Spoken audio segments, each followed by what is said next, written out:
sortant une droite qui s'assume complètement de droite, qui a un programme comme Margaret Thatcher en son temps en Grande-Bretagne, en économie, ultralibérale, et très conservateur au niveau de la société, a gagné et sera le candidat de la droite.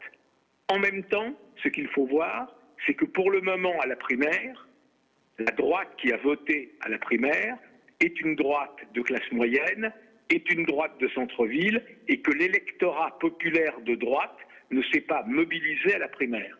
Donc ça, c'est la grande inconnue d'après. Est-ce que cet électorat de droite populaire aura peur du programme social extrêmement dur que propose François Fillon? Et qu'est-ce que vous en pensez pour les relations franco-turques? Comment ça va changer? Comment ça va orienter après les élections présidentielles?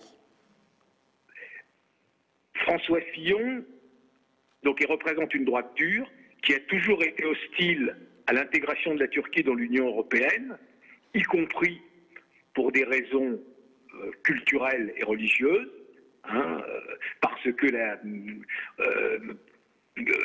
c'est plus compliqué que ça, mais quelque part, pour François Fillon, l'Europe reste fondée sur la civilisation judéo-chrétienne. C'était l'une des grandes différences avec Alain Juppé, qui avait toujours été plus ou moins, même plutôt plus que moins, en faveur d'une adhésion de la Turquie à l'Union européenne. Son électorat est contre l'adhésion de la Turquie à l'Union européenne. Et tout ce qui s'est passé depuis le coup d'État raté de juillet, la répression, la dérive autoritaire du pouvoir, renforce encore plus dans l'opinion l'idée que la Turquie est un pays qui est un grand pays, partenaire, mais qui n'a pas sa place dans l'Union européenne parce qu'il en respecte de moins en moins les règles. Et je veux bien vous poser d'autres questions. Si Fillon et Le Pen resteront au deuxième tour, qu'est-ce que vous en pensez? Comment réagir le gauche? Les gens, ils vont voter pour qui? Ou bien ils vont peut-être pas aller au scrutin, ils vont peut-être pas aller voter. Qu'est-ce que vous en pensez? C'est de fait une des grandes inconnues, parce que pour le moment, dans tous les sondages, la gauche n'est pas au second tour. En même temps, on ne sait pas, ça ne veut pas dire grand-chose, parce que pour le moment, on ne sait même pas encore qui va être le candidat de la gauche. Il y a beaucoup de candidats de la gauche. Ça pourra être peut-être François Hollande, le président, qui n'a toujours rien dit. Ça pourrait être le Premier ministre, Manuel Valls. Il y a des primaires du Parti socialiste où il y a au moins 5-6 candidats, plus d'autres candidats, d'autres formations de gauche, les Verts, la gauche de la gauche avec Jean-Luc Mélenchon.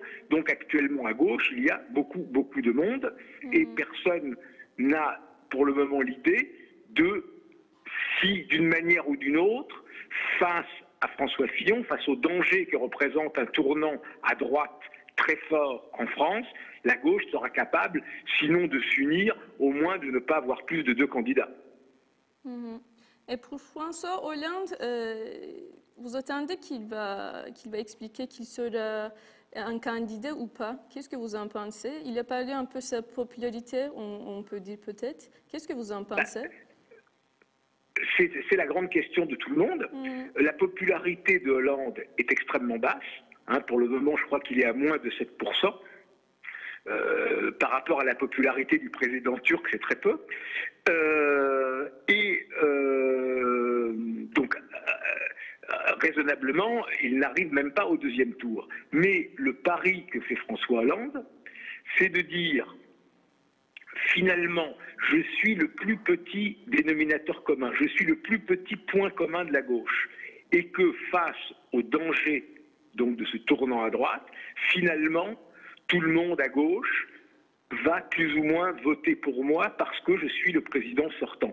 C'est un pari politique qui peut être très dangereux. On a vu lors des primaires de la droite que Nicolas Sarkozy a été balayé parce que l'électeur de droite voulait un changement, voulait sortir ceux qui avaient déjà été à la présidence de la République.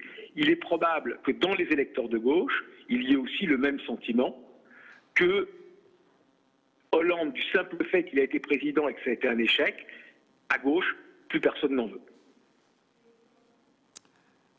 Merci beaucoup, Marc Semo. Merci beaucoup Merci. pour votre participation. Bonne soirée à vous. Au revoir. Bonne soirée. Au revoir. Aujourd'hui, on a parlé avec Marc Semo.